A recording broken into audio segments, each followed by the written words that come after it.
Hello, you're watching part 3 of ESIS. This is part 3 where I play one game of every series in Smash. This is Brawl.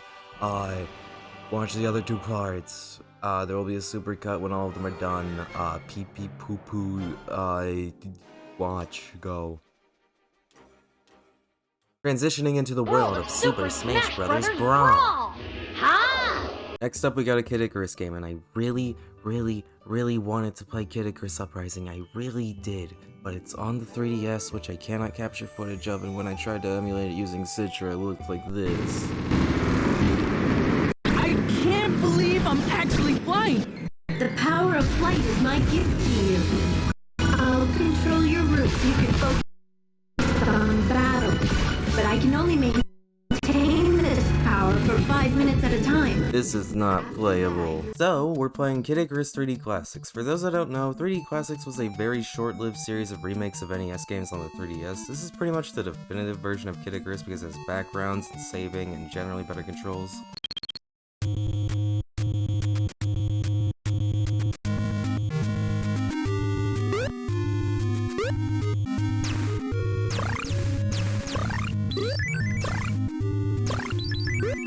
It's Kid Icarus, bro. You jump, you kill enemies, you gotta get to the top of the screen. If you fall down below the screen cutoff, you die and it's annoying. It's just okay. The mechanics are really strange, the rules aren't really explained to you. You'll never have enough money for whatever the shop items are. But it is a little bit of fun when you get past the first boss. Kid Icarus does this weird thing where most video games get harder as they progress, but here the first world is the hardest and gets easier as it goes on because you are climbing out of hell, so there's less stuff that hurts you as you're getting closer to heaven. If you actually do get past the first two worlds, the game gets pretty enjoyable. I'm about to pass out, but at least I'm entertained. The backgrounds are very pretty, and the music is satisfying to my Brawl player brain who has never heard the original of these tracks.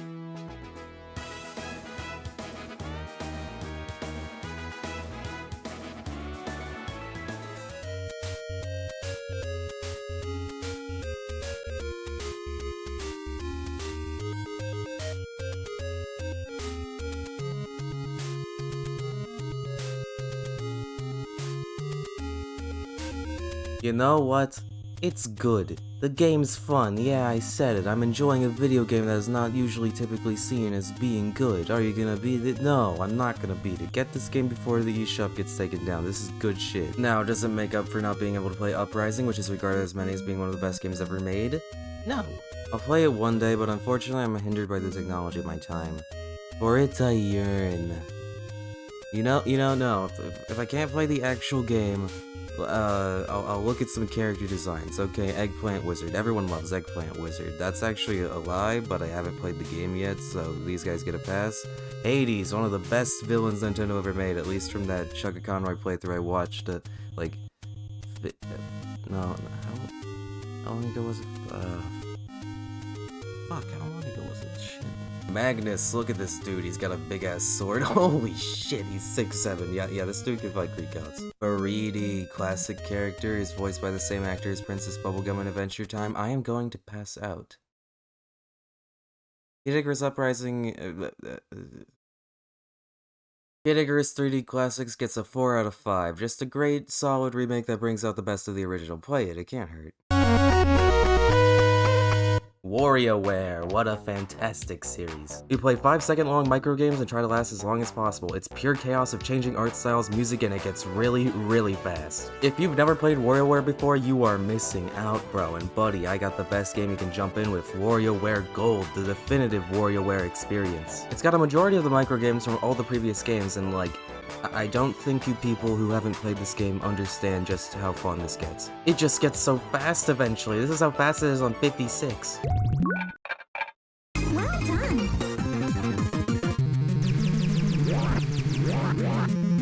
Great job. I'm not even that far yet. You got games based on awkward situations, games based on sports, games based on dreams the developers had once, games based on other Nintendo games, games based on finding your car, games based on keeping bears out of your house. If you can think of it, it's probably a microgame. It has so much love poured into it, a story mode of cutscenes for all the characters, and so much content, like an insane amount of content. You have all the minigames and a bunch of bonus modes, like Gamer from Game & Wario, where you need to play the games on the bottom screen, but watch the top screen to make sure your terrifying mom doesn't catch you playing Fortnite past your bedtime. This is probably the last time we're gonna see this mode too, because there's no more two-screen consoles, and if it ever does come back, it'll be worse in some way. The characters in this series are great too. You don't think the series would have such a great cast of characters, but I love almost every single one of them. There's just so many bonus games. A lot of them I can't play on emulator because I was too lazy to figure out how to make tilting your console work, but like, they didn't have to put in Pyro and Super Pyro. You could just play Game & Watch Manhole. You could just do that. You got whatever this is, and this weird Ashley game.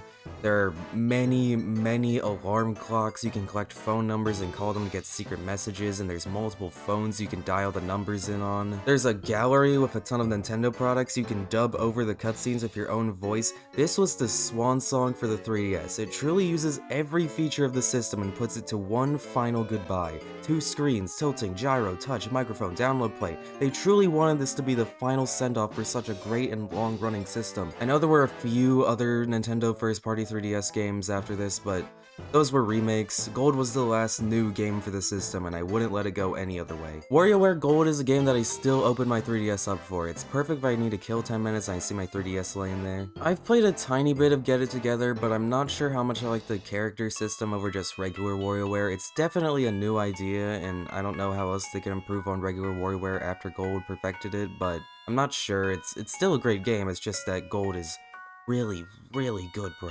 And just to show how much content there is in this game, after you 100% complete the game, you unlock Wario Card, a card game that can only be played with other people who have also 100%ed Warioware Gold. It is only playable through download play. The amount of times that this has been played by real humans is probably countable on 2 hands. What a gift we have here, where they would make something because they knew someone out there would care. I salute you, Warioware Gold. 5 stars.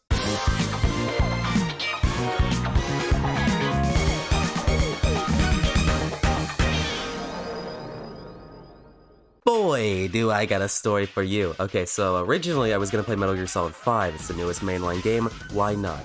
I didn't really like it, and everyone told me do not play 5 as your first game, play 3 or Twin Snakes, so I'm like, okay, sure, I'll play 3. Metal Gear Solid 3 is not available on the PS4 because Sony decided that backwards compatibility is for losers, and we just all allowed them to do it. So, I do have a PS3, but it's really beat up. It's a super slim model, there's plastic melted to it, it's just really beat up, and it has an issue where if you play a game off disc, it doesn't have sound of any kind. Not good. So I hacked my PS3 to have it save disc games to the console storage so I can play them as digital games. Also, homebrewing the PS3, it's not that hard to do, it just takes forever. You gotta just dedicate like a solid couple hours to just watching bars fill up and pray it doesn't break your console. And you gotta go through like a ton of guides, like a lot. It's just more annoying than anything. Thank you, Logan, for helping me with this thing. You are the best. Ooh, okay, also, the PS3 is not supported by Elgato. For some fucking reason, you cannot use an Elgato on PS3, it just doesn't work. So I had to buy this HDMI splitter that, I mean, I guess I'll probably find some other use for someday, but you know, the PS3 is an actual shit console. It's barely got any fucking games. It's a nightmare to emulate because of the stupid cell processor that Sony thought would help them corner the market when it really just cornered themselves from every other studio, and they priced it at $600, which is so funny. There is a reason why this console was a source of memes back then, and it's still 100% deserved. I really don't like Sony's attitude even today. I think they've gotten a big head again after the PS4 being like a really solid console. Personally, I'm just upset that they shut down their Japanese studios recently, because like, they were making like the cool stuff that's not third-person cinematic action games. They were the only ones making like original stuff, and it really feels like their lineup is missing that creativity with the PS5. I'm probably not gonna buy the PS6 if they end up making it digital only. I'll just switch to PC then, no real reason to stay. Rest in peace, Gravity Rush 3. I will forever wonder what could have been. Sorry, that's like the only time I'm gonna be able to rant about Sony, and I wanted to savor it. Kept you waiting, huh? Metal Gear Solid has always been a series that is ahead of the curve when it comes to quality. These games are a technical showcase for not only what these consoles can do graphically, but what these new options can do for gameplay. I did kind of fuck up though. I have historically been absolutely garbage at stealth games. The concept of waiting and being patient just does not compute with my ADD rattled brain, and I chose the easy difficulty option out of cowardice, which I really wish I didn't do. So many sections of this game boiled down to me checking out an area and immediately getting spotted in less than 10 seconds, then booking it to the next loading zone to get a checkpoint while shooting everything in my path with a shotgun, which means I missed a lot of the actual challenge, and I really wish I just manned up and played on normal. I did eventually start resetting to the last save with the fake death pill if I got caught immediately, which did help things out, but still. I could not for the life of me interrogate a guard. You gotta like use the D-pad to move and then gently press circle cause the PS2 had analog face buttons cause the Sony designers in 2000 thought that was the coolest feature ever. There are a lot of voice lines in this game, and the acting is probably one of the best set of video game performances ever. Is that a fair assumption to make? I think that's pretty good, yeah. David Hayter as Snake is one of the most iconic video game voices ever. Paramedic, I found a snake and I'm gonna eat it like the title of the game. This joke has never been made by any being living or dead. That's cool, Snake. Have you ever seen Max Mon Amour, a real movie where a man's wife gets into a romantic and sexual relation with a monkey, an actual chimpanzee, and it's played for a serious drama? This is a real movie. It was made in 1986 in France and directed by a Japanese guy. They were sitting there thinking, you know, how many voice lines can be shoved into a PS2 disc? The answer was a lot. This game has 3.5 hours of story cutscenes and has way more optional dialogue from people you can call and patrolling guards. This game was made for you to carefully take your time through each area and study the movements of enemies and carefully craft the perfect route, and I did not do any of that. They got a whole cutscene of Snake eating a snake. You can put an adult magazine on the ground for guards to find and look at. You can use the directional mic to do something. I didn't use it at all. You can get food poisoning if you don't eat wild animals you've killed fast enough, and then you throw up. Your stomach growls if you haven't eaten anything in a long time, and it can alert guards to your position. You can do the classic wear box, which does live up to the hype of it being very funny.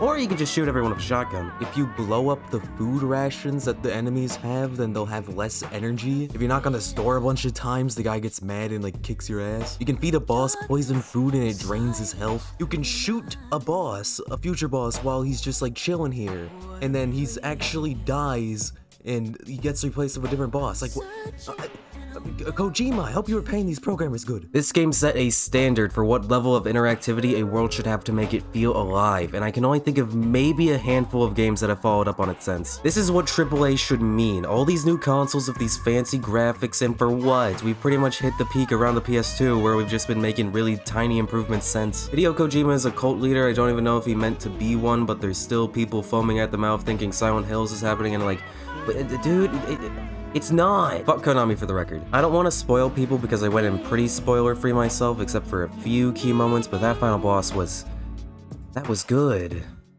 That was really good. Fuck, dude.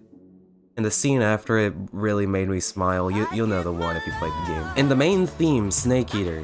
It's that wonder is kinda cheesy where you can't really tell if it's good or stupid, but it grows on you. It's not one of the must plays, but it's a must play. Just one must though. 4 stars because I shot myself in the foot playing it on easy and also had to go through a ton of hassle to play it. I fucking hate you, PS3. Excellent, Snake. Hey, so you know what I said about having to get this special cable just for PS3 games and how it was a major pain in the ass? Well, I kinda wanna get a little bit more use out of it. I was originally gonna do Sonic Mania because that's my favorite Sonic game, but I think there may be another contender for that spot, and it was also my first. Generations. Sonic Generations is like that weird uncle that always gets you the worst joke presents, but then one year he actually gets you something really nice. Sonic is a franchise constantly in turmoil. Telling people your opinion on a mixed Sonic game has a higher chance of them calling you an insult than if you told them who you voted for. Sonic's fan base is one of the weirdest, widest spreading, borderline terrifying, what do I even call them? Communities? Zeitgeist? Cultures? Whatever it is, it's incredibly dedicated, and it's spearheaded by people that make either really good decisions or the worst decisions ever, and is way, way bigger than the size of the average human mother. You, the viewer, right now, I want you to Google your first name, followed by the hedgehog. I'm serious, do this right now. I'm not even the first to discover this. This is a real thing. For me, I get Carter the Hedgehog, and here it is.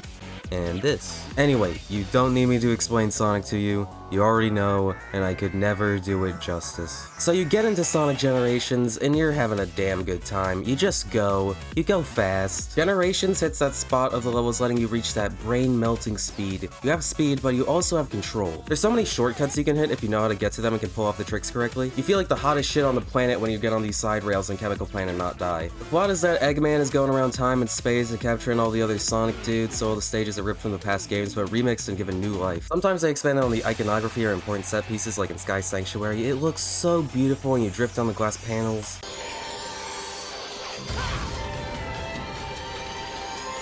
Speed Highway, the police chasing you and they all crash right into the ground. City Escape, the truck is trying to brutally maim our beloved blue mammal, and when I was but a wee baby boy playing this game for the first time, I thought this was the coolest shit ever. And you know what? I was right. It is cool. And then you fight Metal Sonic and get that sweet, sweet Sonic CD Bad Future track. Oh my god.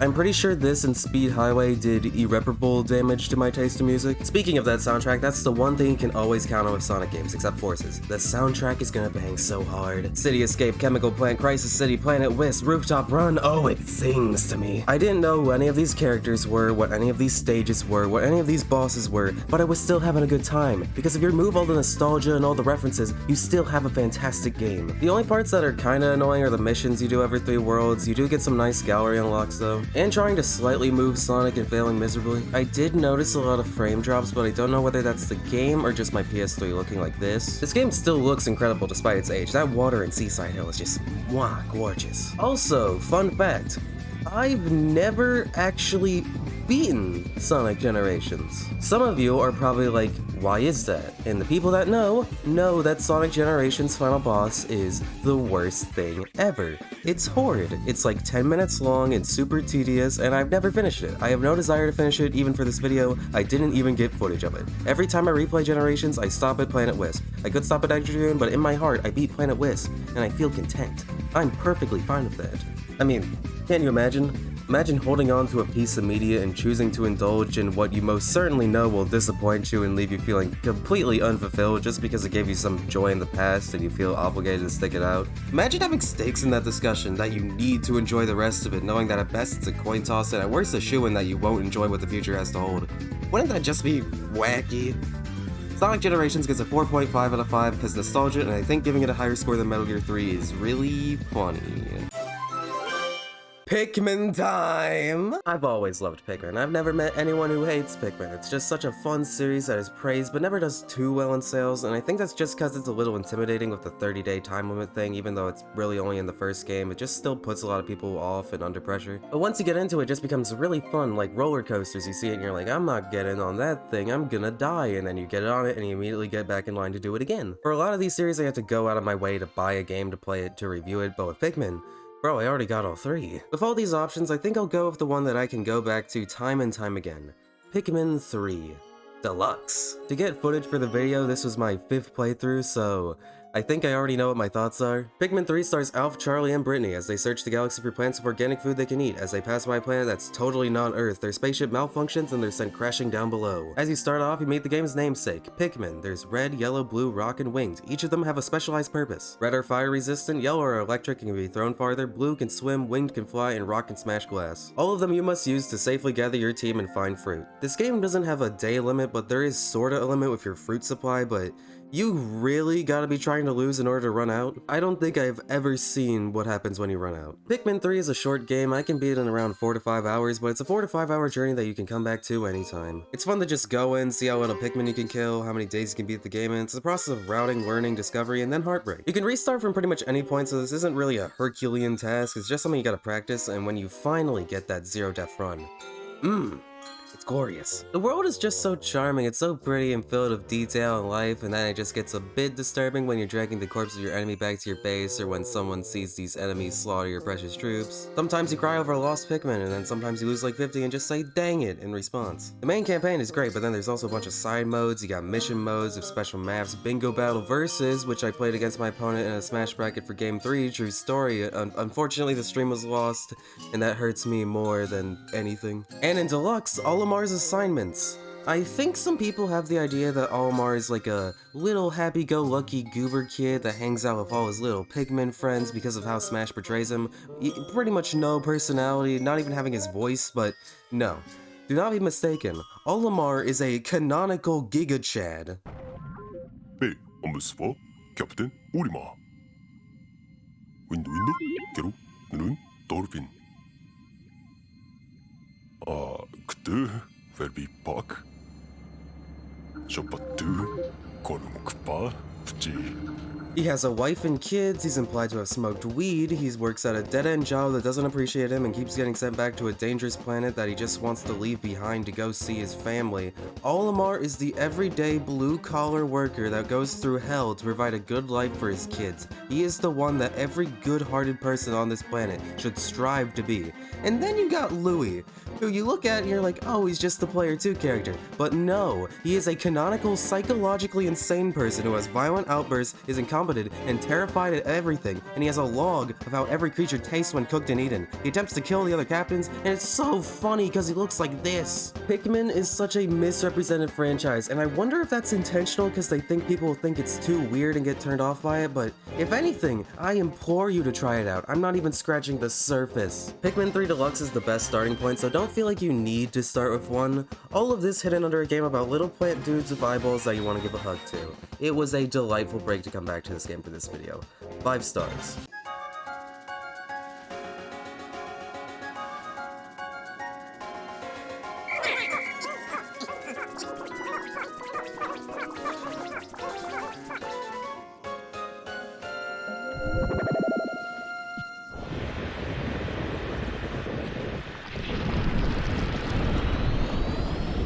Okay, R.O.B. R.O.B has a really big problem. R.O.B doesn't have a game that he's in. Well, he does. It's Smash Bros. And Mario Kart DS, but I can't use those now, can I? And R.O.B's cost over $200, which is a lot. And let's say that I somehow get my hands on one of these R.O.Bs. I would also need an NES, which is a lot, but that's understandable. I would also need a copy of one of the few games that R.O.B works with, which those are pretty cheap. But I would also need a CRT television, which is a massive hurdle because those aren't being made anymore and R.O.Bs won't work with new TVs. Needless to say, that is a lot of money, time, and effort that I simply don't have. I can't do this. But what I can do is emulate Gyromite and use the 2-player mode where you don't need a R.O.B. Is this kind of cheating? Yeah, a little, but I think it's reasonable. If I get one that I can kinda cheat, I'll gladly use it on R.O.B. Alright! Gyromite is a game where you have red and blue doors, and by using R.O.B you open or close them. R.O.B could do that, but you can also use the second controller to open and close them, which makes it easier for emulation. Now, the player plays as this scientist guy and has to collect dynamite while avoiding these monsters. The main goal is to get all the dynamite in each level. You think you'd be able to use the dynamite as a weapon, but you cannot. Why even have it be dynamite then? Why not something generic like atoms or something?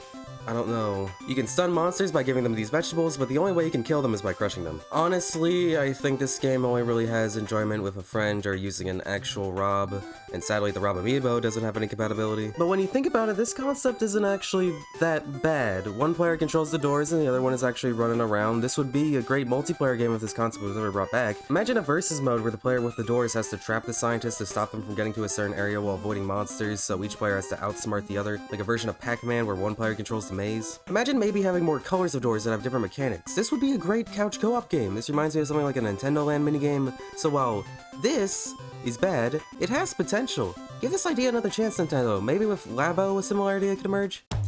Hey, remember Nintendo Labo? I wrote that when it was relevant. Gyromite gets 2 stars, I guess. I don't care.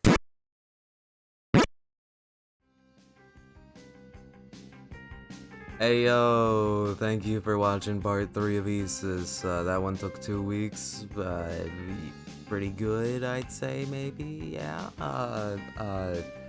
Like the video, subscribe to it, share it around, threaten people with it, you probably know what to do. The next parts are probably gonna take a little longer because of Smash 4 and Ultimate are most of the script. We are on like page 21 right now. The rest of them are the remaining 29 pages, so yeah, it might be a little longer before the next one. Yeah, just it'll be fine. Don't worry about it. Is there anything else I need to say? I think we're good. Yeah. Have a good day. Thank you for watching. Really appreciate it. Thank you.